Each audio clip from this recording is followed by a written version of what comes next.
Film بن باعوذہ بہت بڑا عالم اور عابد و زاہد تھا، دل لالچ میں پھنس گیا۔ جانور کہہ رہے ہیں کہ میرے آگے فرشتے ہیں، مجھے موڑ رہے ہیں، پھر بھی یہ نہ رکا، حسبان نامی پہاڑ پر چڑھ گئے۔ مال و دولت کا لالچ تھا۔ پھر اچانک اس پر یہ غضب الہی نازل ہوا۔ جو چوری کرتے ہیں، ڈکیتی مارتے ہیں، جو لوگوں کا حق دباتے ہیں، زمینوں پر قبضہ کرتے ہیں مال کے لیے، میں نے آج دو قسم کے عذاب آپ کے سامنے پیش کیے ہیں۔ آج بندہ کہتا ہے میں جو کرتا ہوں مجھے پوچھنے والا کون ہے؟ قرآن کہتا ہے جو ذرہ بھر برائی کرے گا وہ دیکھے گا۔ چھپ کے لوگوں سے کیے جس کے گناہ خبردار ہے، کیا وہ جانتا ہے جس کے گناہ کیے وہ تو دیکھ رہا تھا۔ تیرے اعمال کا بدلہ تو جہنم ہی تھا، میں تو جاتا مجھے سرکار نے جانے نہ دیا۔ الحمدللہ رب العالمین والصلاة والسلام على سید المرسلین، اما بعد فاعوذ باللہ من الشیطان الرجیم، بسم اللہ الرحمن الرحیم۔ پڑھیے الصلاة والسلام علیک یا رسول اللہ وعلى آلک واصحابک یا حبیب اللہ۔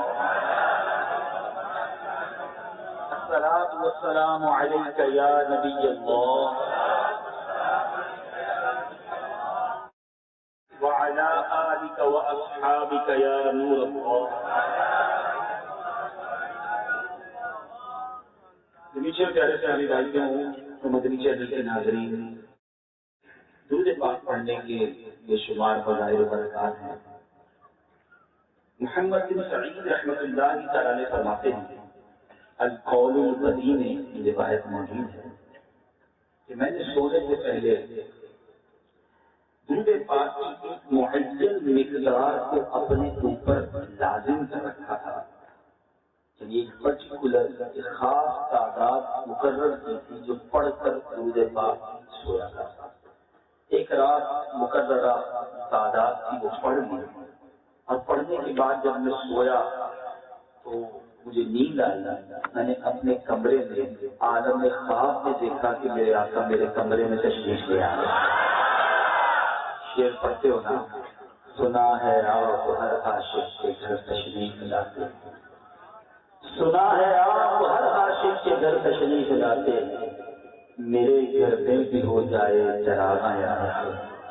حضرت محمد بن سعید کے گھر میں گویا چراغاں ہوا، سرور کائنات علیہ السلام کے گھر تشریف لائے، اور میرے آقا جب آئے تو میرا پورا کمرہ نور سے بھر گیا۔ پھر نبی پاک علیہ السلام میری طرف بڑھے اور فرمایا، اپنا وہ منہ میری طرف کرو جس کے ساتھ مجھ پر تم کثرت سے درود پاک پڑھتے ہو۔ خلاصہ حدیث کر رہا ہوں اس واقعے کا خلاصہ کہ اے محمد بن سعید، اپنا وہ منہ میرے قریب کرو جس سے تم مجھ پر کثرت سے درود پاک پڑھتے ہو، تاکہ میں اسے بوسہ دے دوں۔ جیسے مجھے حیا آئی کہ میں اپنا منہ کیا آقا کے آگے کروں، اور نبی کے پاس مجھے بوسہ دے۔ کہنے میں نے چہرہ ٹرن کیا اور اپنا رخسار اپنا چہرہ آگے کر دیا، نبی پاک کونین کے والی صلی اللہ علیہ وسلم نے میرے رخسار پر بوسہ عطا فرمایا۔ جب یہ ہوا تو بس فوراً نیند سے بیدار ہو گیا۔ اب نیند میں جو چیزیں ہوتی ہیں نارملی جو خواب میں ہوتی ہیں، اٹھنے کے بعد وہ اس کے احساسات اور وہ چیزیں سامنے نہیں ہوتی، مگر کہتے ہیں جب میری آنکھ کھلی تو پورے گھر میں نبی پاک علیہ السلام سے خوشبو مہک رہی، پورا گھر ابھی تک معطر تھا۔ کہتے میری زوجہ بیدار ہوئی، میری زوجہ نے بھی وہ خوشبو کو محسوس کیا، اور گھر میں تو خوشبو رہی، میرے رخسار سے 8 دن تک کستوری کی خوشبو آتی تھی۔ خواب میں بوسہ دیا اور باقاعدہ اٹھنے کے بعد بھی 8 دن تک کہتے میرے رخسار سے کستوری کی خوشبو آتی ہے۔ کیا بات ہے میرے آقا، ذکر مصطفیٰ کرنے والوں، درود پاک پڑھنے والوں کو مبارک ہو۔ اس پیارے آقا ان سے بڑا پیار کرتے ہیں، بڑا پسند فرماتے ہیں، اور خوشبو کیوں نہ آئے، آقا ہے ہی ایسے خوشبو والے، معطر معمر مہکے مہکے کیسے مہکے آقا؟ میرے آقا علیہ السلام جس گلی سے گزر جاتے وہ گلی مہک جایا ہے. صحابہ کرام کو جب نبی پاک کو تلاش کرنا ہوتا تھا تو کسی سے پوچھتے نہیں تھے کہ بھائی آقا کہاں گئے ہیں، ایڈریس بتاؤ. صحابہ کرام کی عادت یہ تھی کہ اس گلی کے کنارے کھڑے ہو جاتے اور خوشبو سونگتے تو پتہ چل جاتا کہ نبی پاک یہیں سے گزر کر گئے. امام عشق و محبت اعلیٰ حضرت دیتے ہیں نا، امبر زمین ابھی ہوا مشتر ہوا. کہتے ہیں زمین جو ہے نا وہ امبر کی ہو جاتی ہے، ابھی ہوا ہو جاتی ہے، غبار مشک سا ہو جاتا ہے. امبر زمین ابھی ہوا مشتر غبار، ادنا کی یہ شناخت تیری رہ گزرتی ہے. آقا جس گلی سے آپ گزر رہے ہیں اس گلی کی یہ شناخت ہوگا. وہ تو اس زمانے کی بات ہے. شاید لگتا ہے نا عرصہ ہوا طیبہ کی گلیوں سے وہ گزرے ہیں، عرصہ ہوا طیبہ کی گلیوں سے وہ گزرے ہیں، اس وقت بھی گلیوں میں خوشبو ہے مدینے کی. آج بھی چلے جاؤ مدینے داخل ہونا پتا چلتا ہے. مدینہ تو آنے والا ہوتا ہے جبھی عاشق کا دل بدلتا رہتا ہے. اللہ وہ دن آپ کو دکھائے گا جب آپ مکہ پاک سے مدینہ طیبہ جائیں، جب بورڈ آتا ہے المدینہ المنورہ 200 کلومیٹر بعد، تھوڑی دیر بعد آتا ہے 150 کلومیٹر بعد، دل کا رنگ بدلنا شروع ہو جاتا ہے. تھوڑی دیر بعد واقعی سچ مچ میں مدینے میں داخل ہو جاؤں. مدینے جا کر تو ہوا خوشبودار معطر معمر ہے. اور کیوں ہے؟ شاید لکھتا ہے نا بات کیا ہے اتنی کیوں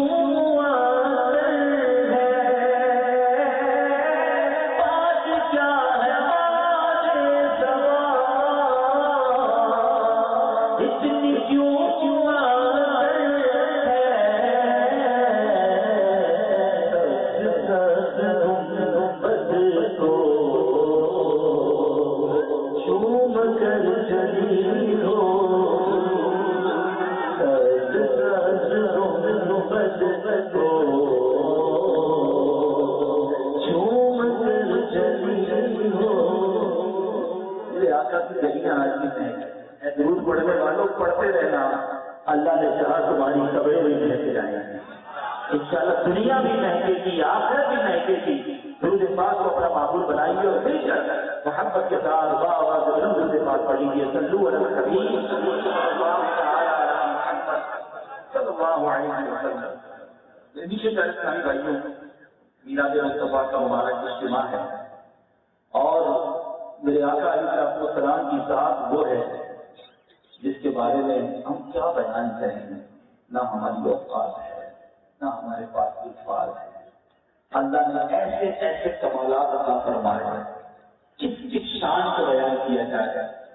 نبی پاک کی ولادت سے قبل کے واقعات بیان کیے جائیں، یا پیارے آقا کی ولادت کے وقت کے واقعات بیان کیے جائیں، نبی پاک کے بچپن کی سہانی باتیں کی جائیں، یا پیارے آقا کے مبارک جوانی کے تذکرے کیے جائیں، نبی پاک کی مکی زندگی کے مدنی پھول چنے جائیں، یا مدنی زندگی کی بہاریں بیان کی جائیں.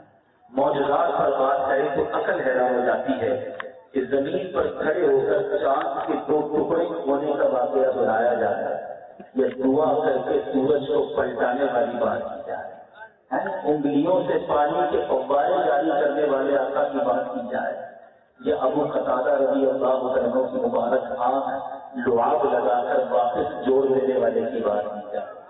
معجزات کی ایک طویل فہرست ہے، لیکن معجزات ہے نا، ہم سنتے ہیں ایمان تازہ بھی ہوتا ہے، لیکن ہم ان معجزات کو دیکھ نہیں سکتے، ہے نا.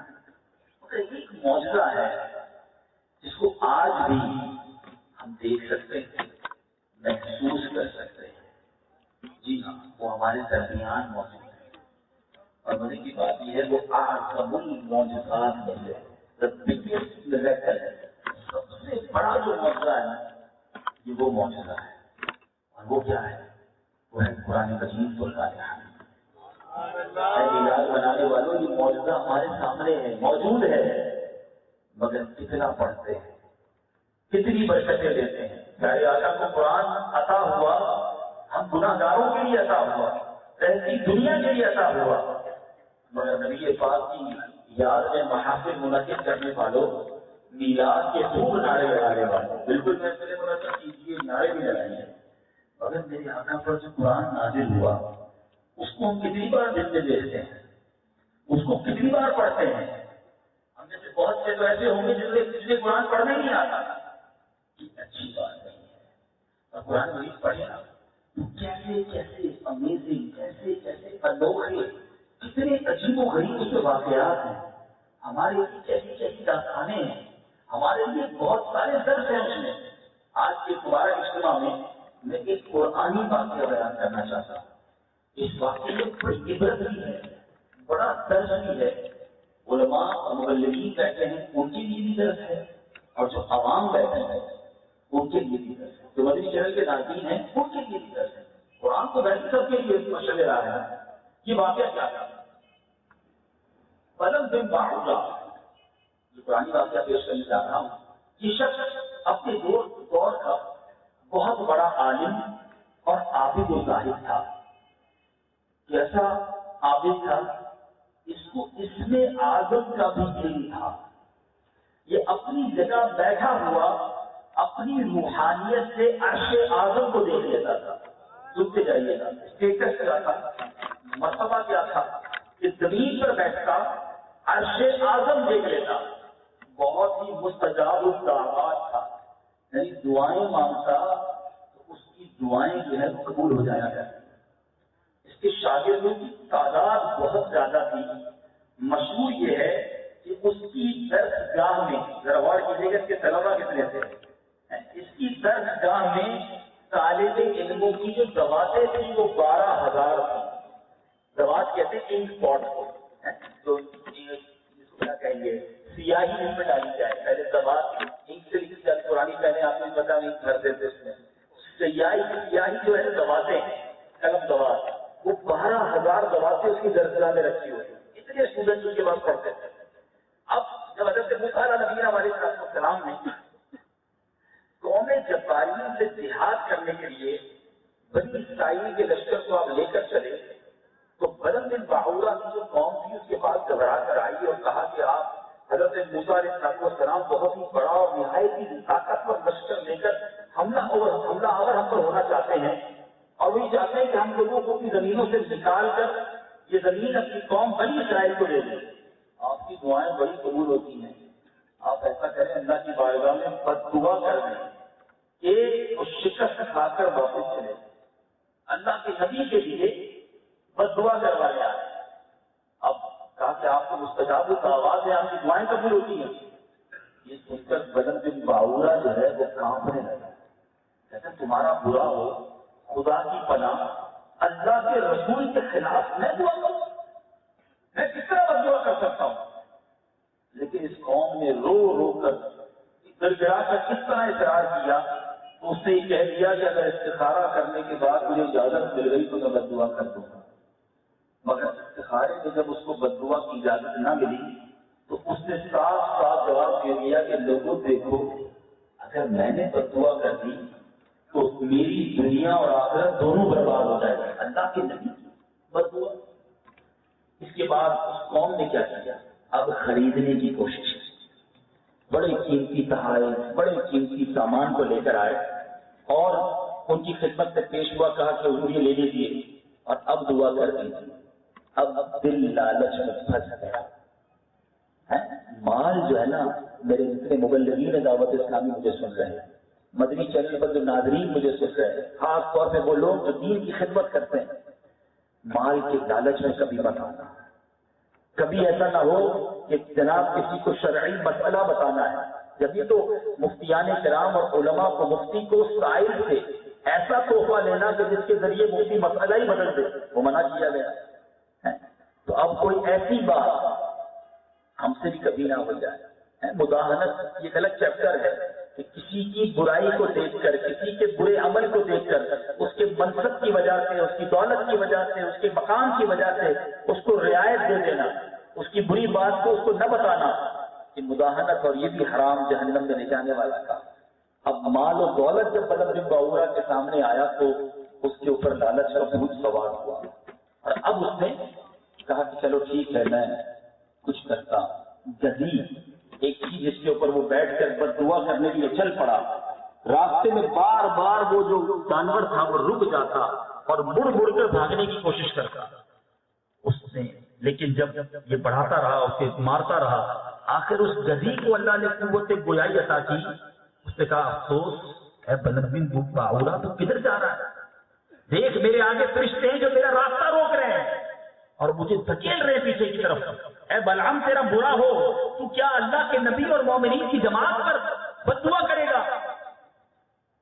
اب اس نے جب یہ تقریر سنی اس جانور کی پھر بھی پیچھے نہ مڑا. دیکھو مال کی جو لالچ ہے نا وہ اتنی تباہ کن ہے. آپ سوچ رہے ہو کہ ایسی بھی کیا لالچ؟ تو کیا آپ نے کربلا کا واقعہ نہیں سنا؟ یزیدیوں کو کیا لالچ تھا؟ امام حسین انہیں پتا تھا نبی پاک کے نواسے ہیں، انہیں پتا تھا یہ جنتی نوجوانوں کے سردار ہیں، مگر مال کی لالچ نے ایسا اندھا کیا کہ نواسہ رسول اور ان کے خاندان کو شہید کرنے سے پیچھے نہ ہٹے. یہ اتنی بری چیز ہے. جو مال کا لالچی ہوتا ہے بعض اوقات اتنے بڑے جرم کر دیتا ہے جس کا تصور بھی نہیں کیا جا سکتا. اب جانور کہہ رہا ہے کہ میرے آگے فرشتے ہیں مجھے موڑ رہے ہیں، مگر پھر بھی یہ نہ رکا. میرے پیچھے اسلامی بھائیوں حسبان نامی پہاڑ پر چڑھ گئے اور بلندی سے حضرت موسیٰ کے لشکر کو بغور دیکھا. مال و دولت کا لالچ تھا. اب بد دعا کرنا اس نے شروع کی، لیکن خدا کی شان یہ تھی کہ وہ حضرت موسیٰ علیہ السلام کے لیے بد دعا کرتا مگر اس کی زبان سے اس کی قوم کے لیے بد دعا نکلتی. یہ دیکھ کر اس کی قوم نے کئی بار ٹوکا کہ اے بلعام تم ہمارے لیے بد دعا کر رہے ہو، پیسے بھی ہم نے دیے، مال بھی ہم نے دیا کہ حضرت موسیٰ کے لیے بد دعا کرو، تم ہمارے لیے بد دعا کر رہے ہو. کہتا ہے میری قوم میں کیا کروں، بولتا کچھ ہوں نکلتا کچھ ہے، میری زبان سے نکلتا ہی کچھ اور ہے. پھر اچانک اس پر یہ غضب الہی نازل ہوا کہ ناگہاں اس کی زبان لٹک کر سینے پر آ گئی. اس وقت بلعام بن باورا نے اپنی قوم سے رو کر کہا کہ افسوس میری دنیا اور آخرت دونوں برباد ہو گئی، میرا ایمان جاتا رہا اور میں قہر قہار کے غضب میں گرفتار ہو گیا. اب میری کوئی دعا قبول نہیں ہو سکتی مگر میں تم لوگوں کو مکر کی ایک چال بتاتا ہوں. لیکن اب بھی شیطان کے وار میں ہے. کہتا تم لوگ ایسا کرو کہ اگر حضرت موسیٰ علیہ نبینا علیہ السلام کے لشکروں کو شکست دینا چاہتے ہو تو ہزاروں خوبصورت لڑکیوں کو بہترین پوشاک اور زیورات پہنا کر ان کے لشکر کے قریب لے جاؤ اور یہاں ان کی قوم کو جو ہے وہ کسی طرح برائی کی طرف برگلا لو. اب کیا ہوا کہ بنی اسرائیل کا ایک رئیس جو حضرت موسیٰ کی فوج میں ان کے ساتھ تھا، اس نے ایک حسین و جمیل عورت کو، لڑکی کو اپنے ساتھ لیا. حضرت موسیٰ کے پاس گیا اور کہا کہ کیا یہ میرے لیے حلال ہے؟ آپ نے فرمایا نہیں، اللہ کے عذاب سے ڈر، یہ حرام ہے مجھ پر. مگر اس ایک مال کی محبت میں بلعام بن باورا برباد ہوا اور اب یہ نفس اور شہوت کی چال میں اللہ کے نبی نے منع بھی کیا مگر اس نے اس عورت کے ساتھ برا کام کیا. اے میرے پیچھے اسلامی بھائیوں، اس گناہ کی نحوست یہ ہوئی کہ حضرت موسیٰ علیہ نبی علیہ السلام کے لشکر میں اچانک طاعون پھیل گیا اور گھنٹے بھر میں 70,000 آدمی مر گئے. سارا لشکر تر ہو کر ناکام و نامراد لوٹا. حضرت موسیٰ علیہ السلام کے قلب مبارک پر بہت اس کا افسوس ہوا. بلعام بن باورا کا کیا ہوا؟ پہاڑ سے اتر کر مردود بارگاہ الہی ہو گیا. آخری دم تک اس کی زبان اس کے سینے پر لٹکتی رہی اور وہ بے ایمان ہو کر مر گیا. اس واقعے کی مزید تفصیل اگر یہاں موجود اسلامی بھائیوں کو پڑھنی ہو یا مدنی چینل کے ناظرین چاہتے ہوں کہ قرآن میں کہاں ملے گا، اس واقعے قرآن پاک میں اللہ تعالیٰ نے پارہ نمبر 9 سورہ الاعراف میں 175 اور 176 نمبر آیت میں ارشاد فرمایا. اس کو پڑھیے. ہے میرے پیچھے سارے اسلامی بھائیوں، درس کیا ملا، کیسا عجیب و غریب واقعہ ہے. ہم پڑھیں تو پتہ چلے نا کہ پچھلی قوموں کے ساتھ کیا ہوا. درس یہ ملا کہ مال کی محبت اور نفس و شیطان اور خواہشات کی محبت اتنی خطرناک ہے کہ ایمان بھی جا سکتا ہے، عذاب الہی کا نزول بھی ہو سکتا ہے۔ یہاں بزنس مین بھی بیٹھے ہیں، یہاں نوجوان بھی بیٹھے ہیں، وہ لوگ جو مال کی محبت سے حرام کمانے میں لگ جاتے ہیں، وہ لوگ جو مال کی محبت میں بس چاہتے ہیں کہ میرے پاس مال آ جائے، چاہے کدھر سے بھی آ جائے، حلال ہو یا حرام ہو۔ بس قسمتی سے وہ لوگ جو چوری کرتے ہیں، ڈکیتی مارتے ہیں، جو لوگوں کا حق دباتے ہیں، زمینوں پر قبضہ کرتے ہیں مال کے لیے، کیا مرنا نہیں؟ اللہ کو جواب نہیں دینا، کیا کرو گے اس مال کو؟ یاد رکھو، کفن میں جیب نہیں ہے، قبر میں تجوری نہیں ہے، وہاں فقط تمہارے اعمال جانے۔ امام عشق و محبت اعلیٰ حضرت سمجھاتے ہیں جو کسی کے 3 پیسے سے جان بوجھ کر دبا لے، قیامت کے دن 700 مقبول با جماعت نمازیں اس کے بدلے دینی پڑ جائیں۔ 3 پیسوں کے بدلے 700 نمازیں با جماعت مقبول۔ وہ کیا کرے گا جو لاکھوں روپے دبا کے بیٹھا ہے؟ وہ کیا کرے گا جو لوگوں کے ہزاروں روپے دبا کے بیٹھا ہے؟ وہ کیا کرے گا جو لوگوں کی زمینوں پہ قبضہ کر کے بیٹھا ہے؟ جو کسی کا موبائل چوری کرتا ہے، کسی کی جیب کاٹتا ہے، کسی کو دھمکی دے کر پیسے لے لیتا ہے۔ سنو وہ سارے لوگوں، کبھی کسی کا مال مت دبانا، کبھی حرام روزی مت کمانا، ایسا نہ ہو یہی تمہارے گلے پڑ جائے۔ اللہ کی بارگاہ میں کیا جواب دو؟ حضرت عبداللہ ابن مبارک رضی اللہ عنہ کے بارے میں آتا ہے کہ ایک بار آپ ایک جگہ گئے، انگور خریدے، 1 کلو انگور خریدا، مگر اس سے پہلے بغیر اجازت 1 انگور کا دانہ کھا لیا۔ اس کے بعد واپس گھر پہنچے تو خیال آیا کہ 1 دانہ تو پہلے بغیر اجازت کھایا تھا۔ واپس پہنچے، اس شخص سے کہا کہ بھائی میں نے تمہارے یہاں سے 1 انگور کا دانہ غلطی سے کھا لیا تھا، معاف کر دو۔ کہ معاف نہیں کروں گا۔ بندہ بھی بڑا زبردست، انگور کا دانہ معاف نہیں کروں گا، پیسے 10 درہم لے لو، نہیں کروں گا، 100 درہم لے لو، نہیں کروں گا۔ اتنے کے انگور بھی نہیں تھے، آپ نے 900 درہم دیے، جب جا کر 1 انگور کا دانہ اس شخص سے معاف کیا، پھر پتہ کیا کہتا ہے؟ ایسا دیکھا میں نے کیسی ترکیب سے، کیسی جناب پرہیز کے ذریعے میں نے آپ سے 900 درہم لے لیے۔ وہ سمجھ رہا ہے میں جیت گیا۔ عبداللہ ابن مبارک رضی اللہ عنہ کہتے ہیں کہ اگر یہ تو 900 درہم کی بات ہے تو 5000 درہم بھی مانگتے میں تمہیں دیتا، 1 انگور کے دانے کا حق معاف کرواتا۔ یہ ذہن تھا کہ اللہ کو کیسے جواب دیں گے، یہاں حساب دے دو ورنہ زبر پھنس جائیں گے۔ آج میں نے ایسے قانون نے سنا ہے کہ وصول کر سکتے ہو تو کر لو، ورنہ قیامت میں وصول کر سکتے ہو تو کر لینا۔ ایسی بے بات، اتنا بے خوفی، اللہ کا خوف نہیں، قیامت کے دن کو ہلکا سمجھا ہے۔ یاد رکھو وہ دن ہوگا جب مظلوم کا ہاتھ ہوگا اور ظالم کا گریبان ہوگا۔ وَمَن يَعْمَلْ مِثْقَالَ ذَرَّةٍ شَرًّا يَرَهُ، جو ذرہ بھر برائی کرے گا وہ دیکھے گا۔ آج بندہ کہتا ہے مجھے کوئی روکنے والا نہیں، مجھے کوئی بولنے والا نہیں، عیاشی کرتے ہیں، بے حیائی کرتے ہیں، کہتے ہیں آج میں جناب اپنے کام کرنے والا، مجھے کون روکے گا؟ برائی کرتا ہوں مجھے کون روک سکتا ہے؟ آج بندے تم نے کمرے بند کر دیے، آج بندے تم نے لوگوں کی نگاہوں سے چھپ کر گناہ کر دیے۔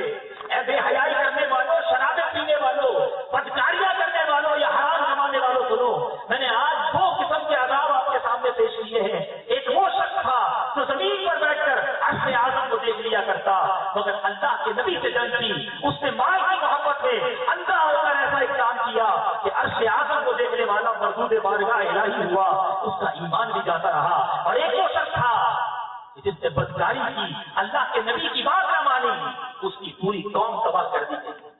آج بندہ کہتا میں جو کرتا ہوں مجھے پوچھنے والا کون ہے؟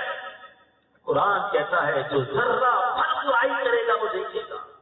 اس دن کیا جواب دوں گے؟ اس دن اپنے کرنے کا پھل بھگتنا پڑے گا۔ اس دن میرے اور آپ کے پاس کوئی جواب نہیں ہوگا۔ اے نبی پاک علیہ السلام کے عاشقان جو آپ جمع ہوئے ہیں، آپ سب کو دعوت دیتا ہوں، قرآن پاک کے اس مبارک واقعے سے درس دینا چاہتا ہوں۔